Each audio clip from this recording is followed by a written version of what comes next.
I don't know how he didn't see me. How are ya?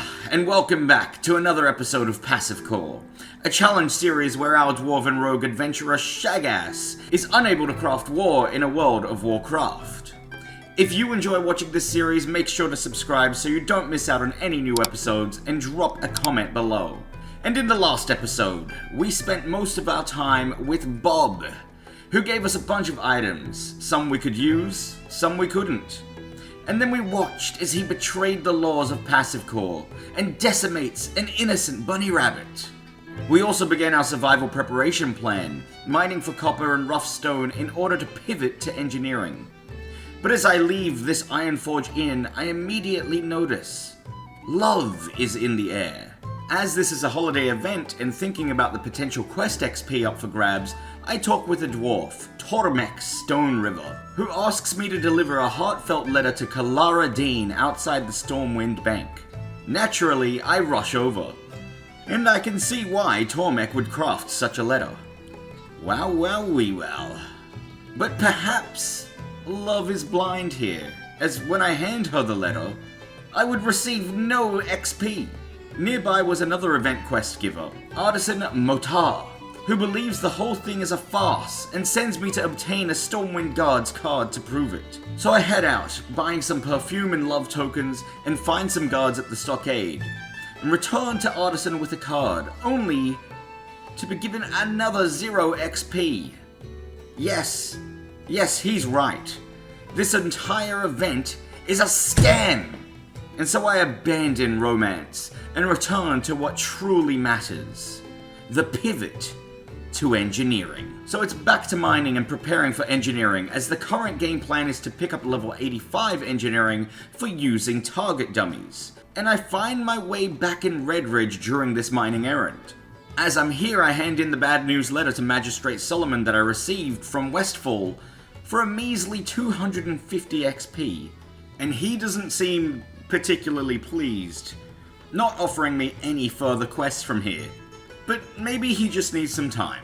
So, with a heap of copper ore and rough stone collected, I smelt everything down and returned to Stormwind, where I unlearn mining and finally pick up apprentice engineering. With my abundance of rough stone, I begin crafting rough blasting powder until I reach level 39, and then learn how to make copper bolts. I keep making these until I have 30 of them, taking me all the way up to level 57. For the next section, I needed some linen cloth, so I purchased a bit over a stack. I learned Journeyman Engineering, which allows me to level up beyond the first cap of level 75, and then I get the Arclight Spanner recipe that gives me an item required for higher tier engineering crafting, which I use for 6 copper to craft. I then begin crafting rough copper bombs, using copper bars, bolts, blasting powder, and linen cloth. This takes me all the way to level 79, only 6 levels shy of our goal. So I visit the engineering trainer again, and she teaches me copper modulators, which not only gets me to level 85, but happens to be one of the reagents required for target dummies. So now that I'm finally level 85 engineering, I make my way over and learn the target dummy recipe. But before I truly invest in the needed bronze bars and wool cloth in order to craft them, I decide to take a flight out of Stormwind and back over to Lochmadan one more time.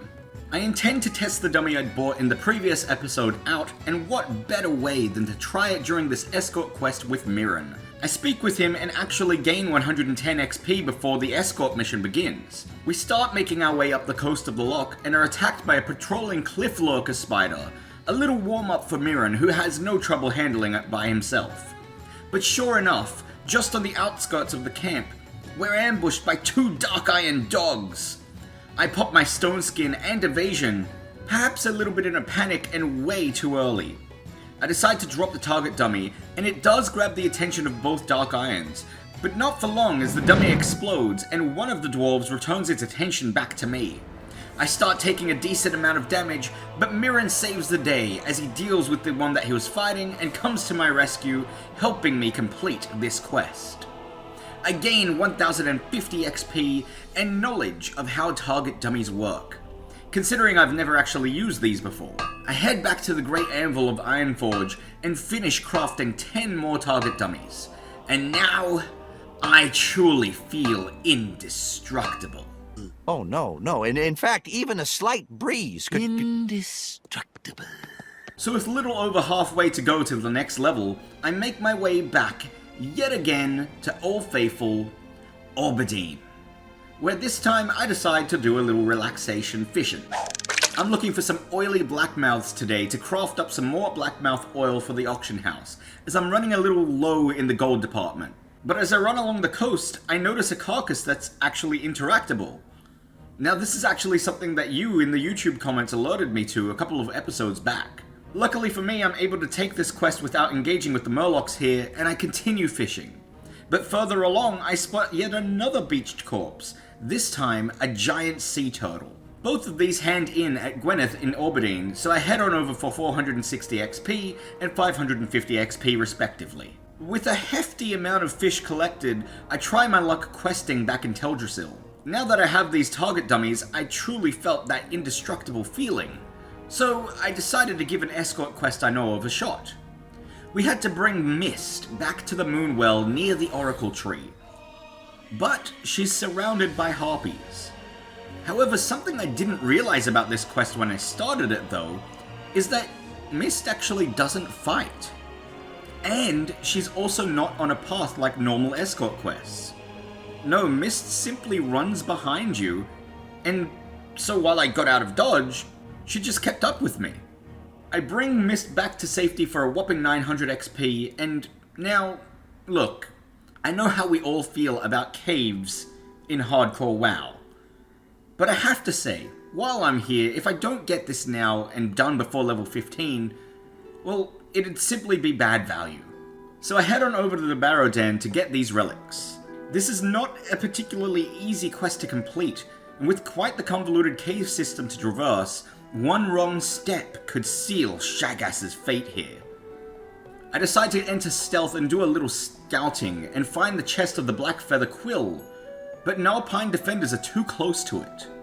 I actually intended to head out of the cave at this point in order to do some testing and see how close I could get to one of these furbolgs out of stealth, when a hero emerged, a level 12 Night Elf Priestess, making quick work of the furbolgs. So I sneak back to the chest, and as she engages with the defenders, I take the Feather Quill for myself and head on over to the next chest.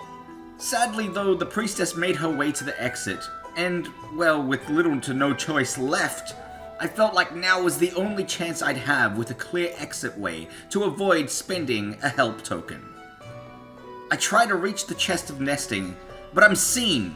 Thankfully though, with the exit way cleared, I had no trouble escaping these furbolgs, and I try again, this time successfully obtaining the rune. 2 out of 4 down, but where are the other 2 chests? I head deeper into the cave system, and spot the next target, the Raven Claw Talisman. And it looks like easy pickings, with no furbolgs guarding the balcony it sits. But Blizzard weren't having it. Remember, ladies and gentlemen, when I said one wrong foot could end it all here? Well, frankly, I feel like my footing was quite good. Blizzard didn't. They disconnected me. Again. Right in front of that Nalpine Ogre's pathway. And by the time I log back in, we're in combat. With little time to make a decision on what to do. Do I go back? Do I go forward? I'm in trouble. I decide to move forward and jump off the balcony.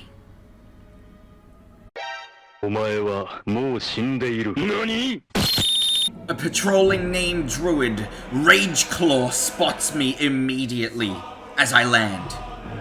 And there wasn't much else I could do but make my way to the exit, rushing through all of these mobs, getting more and more attention.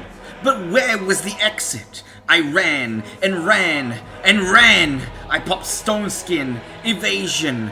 I throw down a dummy. I potion. I did everything in my power.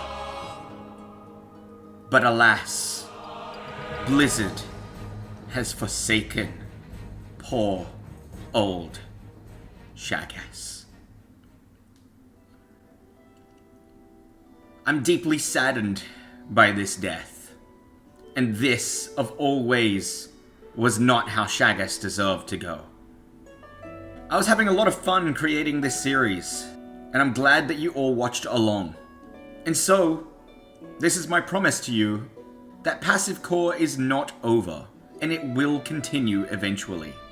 Right now, I just need a break from this challenge. This is the 4th character I've attempted this challenge on, and it's the 2nd documented on YouTube. So for now, I'll be trying something new. A different challenge which you guys have voted for in the YouTube community poll. First person only, Ultra Hardcore. And while my goal will be to get to level 60 on this character, I'm going to be doing it on the TBC anniversary servers. Passivecore will return, but I'd like to recreate the journey as closely as I can on a new character offline and at my own pace, and then continue it from level 14. Once I have that character ready, this series will continue. But until then, I hope you enjoyed Passivecore. Shaghass will be missed, and he will miss you all. Thank you so much for watching. See you in the next challenge. Goodbye for now.